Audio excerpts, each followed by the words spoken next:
We're going to be talking about Isaac today. Isaac is the least known of the three, what is called the patriarchs of Israel: Abraham, Isaac, and Jacob. He grew up in the shadows, obviously, of Abraham, his father. I remember when I went to college at Crown, my older sister, Renee, had also gone to Crown. We were in college at the same time. She was only 1 year older than me. So obviously she had been there for a year. I go the second year that she is there, and for like that whole first year, I was not Philip. I was Renee's brother. It was, oh, you're Renee's brother. Like, I had no name, I had no identity, I was Renee's brother. Well, could you imagine being Abraham's son? Everyone knows your dad. He's extremely wealthy, he's very well known, very well liked, and so you're not Isaac, you're Abraham's son. And he lives in that shadow. Then he has a son named Jacob that is more famous than him. So you're either Abraham's son or Jacob's dad, and you have no identity of your own. There are large portions of Genesis devoted to Abraham, large portions devoted to Jacob, in one chapter, mostly about Isaac. We have part of chapter 25, and then chapter 26 is really the only chapter that is dedicated exclusively to Isaac. All of the major stories in his life involve someone else. So we have him on Mount Moriah, where his dad, God tells his dad to go sacrifice him, and then God calls it off.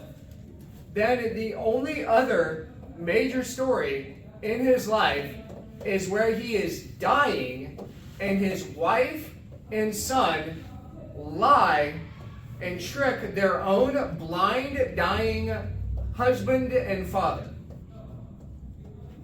So the two major stories of his life is dad almost killed me, and my wife and son tricked me. So chapter 26, we see a man who is already a full-grown man, already has a family. We do not see any accounts of him growing in his faith. He already is.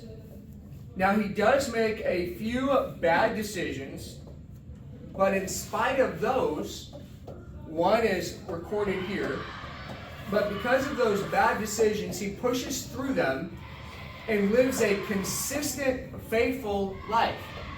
In verse number 1 of chapter number 26, we see it says that there was a famine in the land besides the first famine that was in the days of Abraham. And Isaac went unto Abimelech, king of the Philistines, unto Gerar. Okay? So there's a famine, means there's no food. That means everyone is starving. And Isaac does the same thing that his dad did and decides, okay, there's no food here. I need to leave. But God intervenes in verse number 2 and tries to stop him. Okay? Just because you are a child of God, just because you are saved and trying to do your best to live for God, does not exempt you from hard times.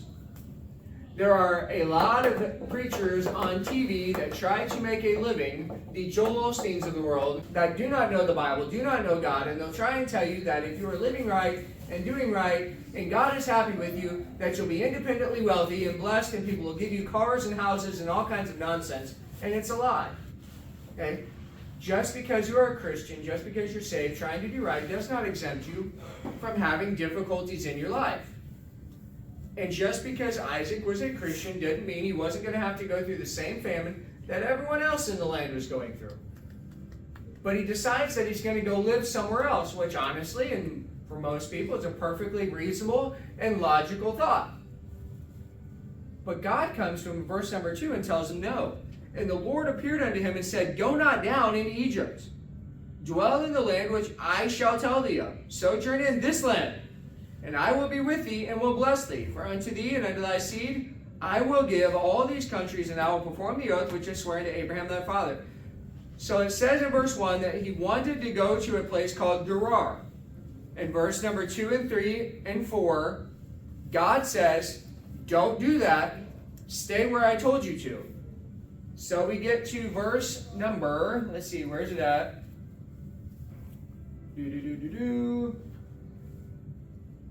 Verse number 6. Okay? So verse number 1, he says, there's a famine here, I'm going to go to Gerar. 2, 3, 4, and 5, God says, don't do that, stay where you're at. Verse number 6, and Isaac dwelt in Gerar. Does he listen? No.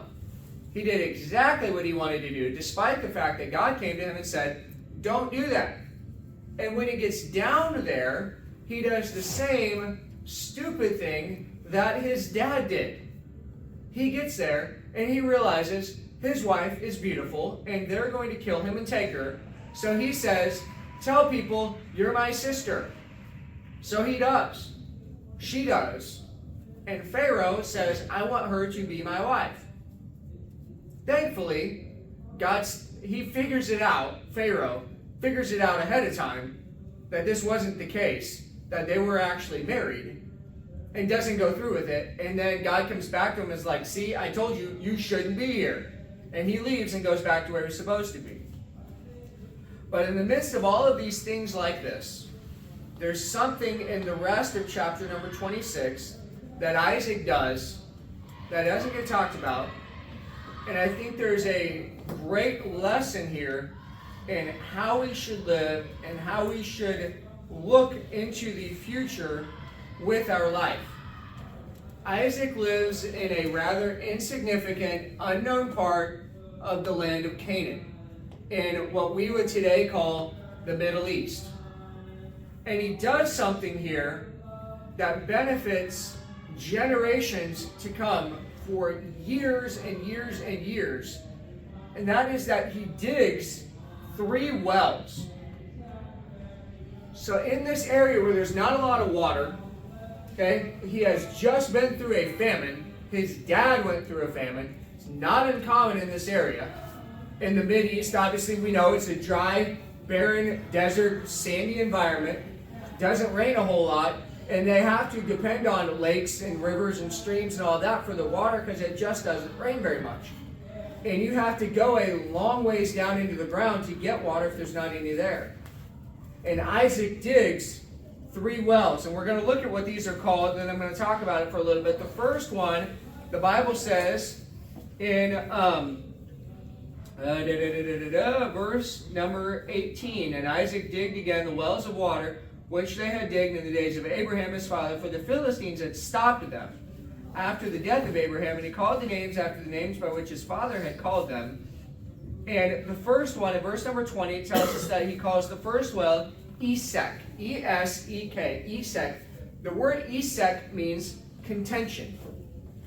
He names it that because as soon as he gets this well opened up, and it's now usable again, and you can lower a bucket down and you can pull water out of it, the Philistines in this area come back to that spot and forcibly take the well from it.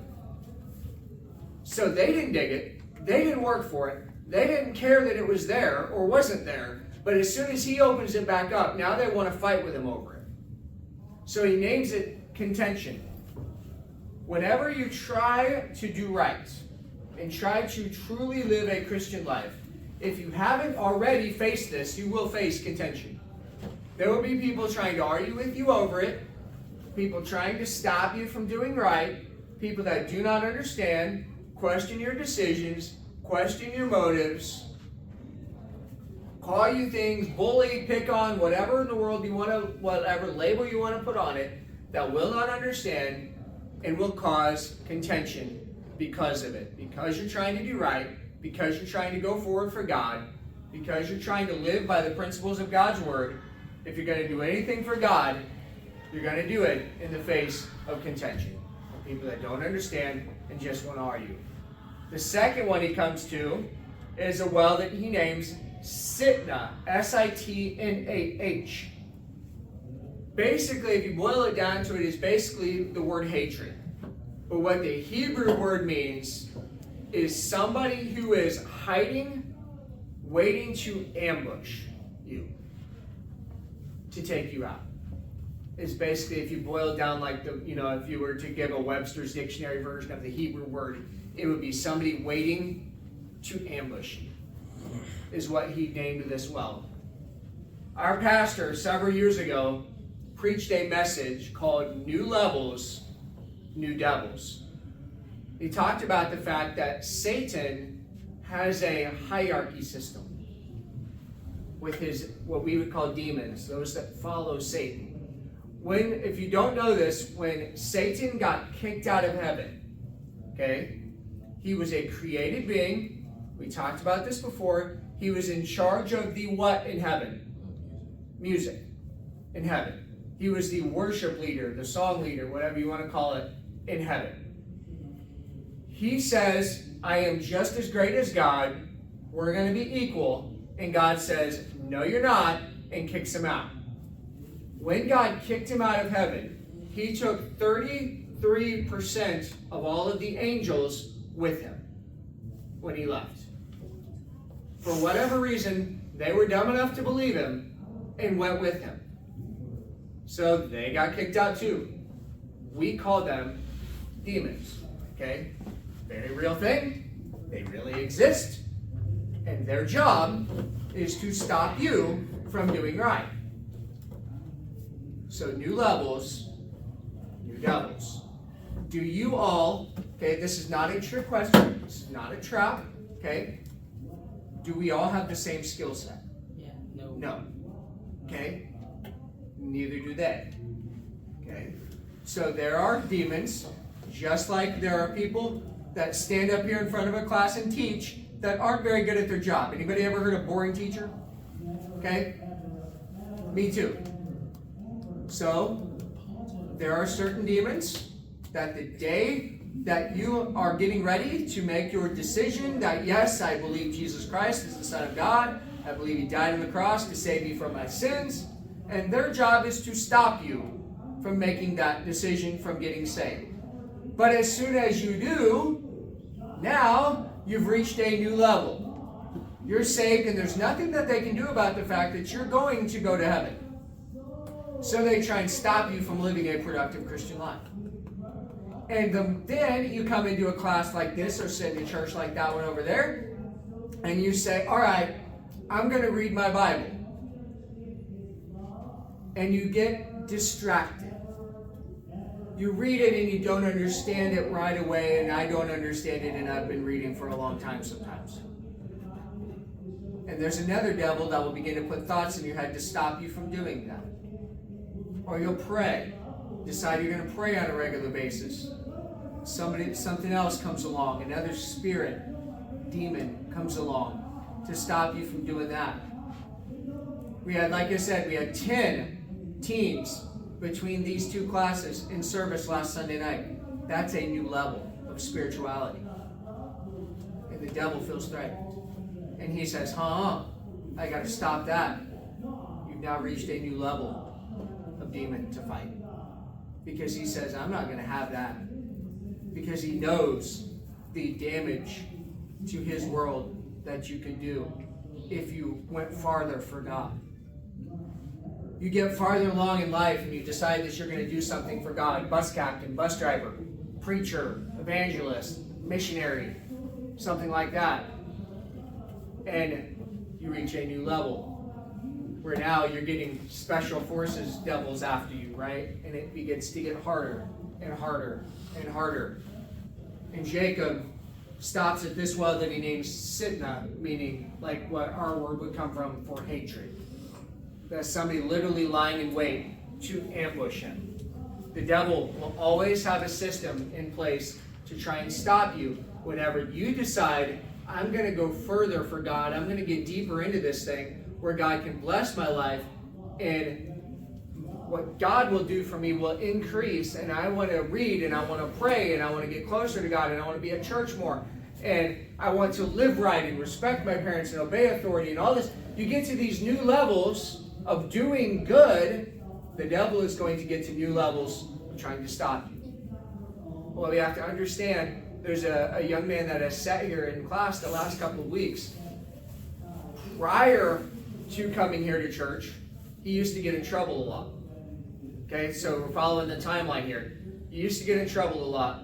Starts coming to church for a couple of weeks, and his parents have even like reached out to his bus captain. What in the world is going on? This guy's changed so much in the last 2 weeks. He's acting right. He's home every night. He's not hanging out and doing things he shouldn't. He's not getting in trouble with all these friends. Trying to figure out like what has changed because he's doing so much better. Decides that he's going to even start coming back to church on Sunday night. So this week, because of stuff that had happened before, the police show up at his house, even though he hadn't been involved in anything in like a month, and say, we're going to take you to a boys' home in Ames because of stuff that happened before. Why? Because he's been sitting here, has a Bible. His parents have called the church and been like, what is going on? This kid is like a completely new kid. Thank you so much. And the devil says, I can't have that. New levels, new devils. So when we understand in our minds that you're not fighting other people around you, you're not fighting your parents, you're not fighting circumstances, you're fighting a devil that hates you.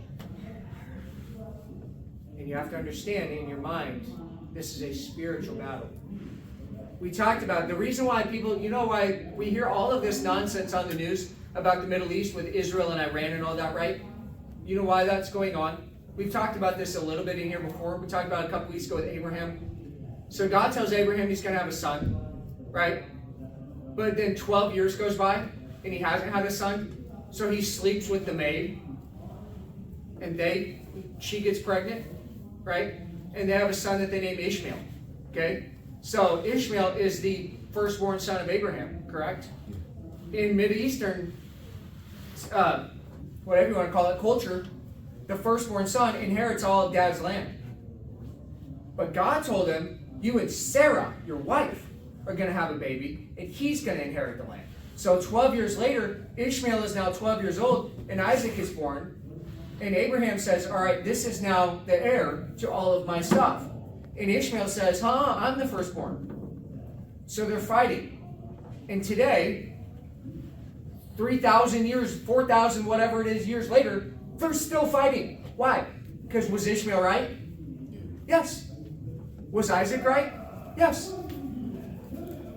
It's not going to end, ever. They're not going to end that until God comes back and takes all the Christians home and burns this whole thing down.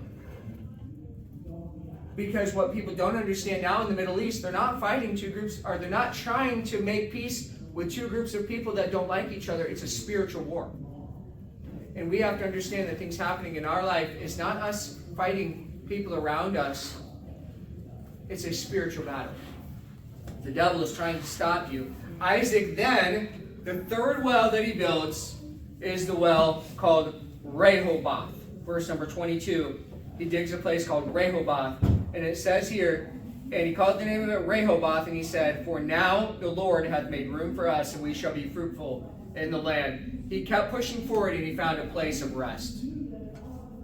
All the fighting stopped. He was at peace. He was able to live there, stay there, in this insignificant place of Canaan. And he built 3 wells, dug 3 wells in that area, that people were able, children of his, grandchildren of his, great-grandchildren of his, were able to go back to those wells years later and draw up water from them because of the work that he had put in. We talked about it before, but my dad did not grow up in a Christian home. Okay, most of you know that story. I've talked about it before. My dad did not grow up in a Christian home. He grew up in a home that hated church. His parents tried to stop him from going to church, like that sabotage that I was talking about. His mom gave his brother money to go to town and hang out with friends, but wouldn't give him gas money to go to church the same night. He grew up in a home with, drugs in the home and all kinds of nonsense, things like that. But he came back to church Sunday morning, came back Sunday night, came back Wednesday night, went on youth activities. Before I was even born, when I was born, he was driving a bus. At 18, already driving a bus. Then became a bus captain. My dad dug wells of being faithful to church, being a genuine Christian, raised us in a Christian home. I am still benefiting today from decisions my dad made. From wells that he dug, if you'll let me apply it that way. My mom did not grow up in a Christian home. Her dad was a drunk.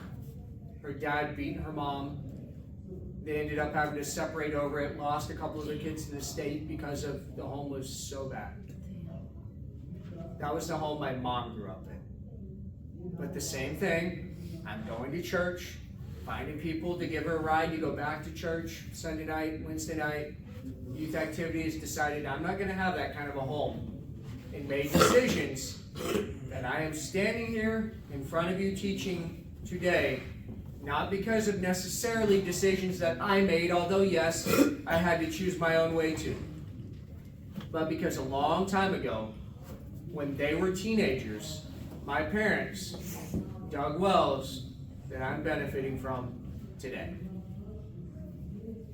And most people in this world, a relatively small amount of people, even know who they are. And Isaac was the insignificant, stuck in between two bookends of Abraham and Jacob that very few people ever talk about. But what he did benefited multiple generations to come. I think some of you in here should be preachers, should pastor churches somewhere, should start churches somewhere. I think some of you should be missionaries and go to a different country and do something amazing for God. But what if someone in here says, well, I don't think that I could do anything great for God, so why bother? What you could do is dig a well for someone else. You could decide, I'm going to be a man of God, I'm going to be a husband that God intends for me to be, and every week, Sunday morning, Wednesday, Sunday night, soul winning, whatever is going on at church, I'm going to be there. I'm going to have my family in church. I'm going to read my Bible. I'm going to pray. I'm going to raise them right, treat them right, be the dad they need, be the husband that my wife needs, and just be a faithful man of God. And you say, well, that's insignificant. Yes. And it digs a well for someone else. And then you don't know, Isaac had no idea that he was going to have a son as famous as Jacob. God changed his name to Israel. Okay, so Isaac's son was Israel, that the nation and the people are still named after today. He had no idea that was going to be his son. And you have no idea. You may say, well, I'm insignificant and I'm nobody. You have no idea who may be in the future for you. But you can make decisions now. You are making decisions now that will impact their life. Make it a good one.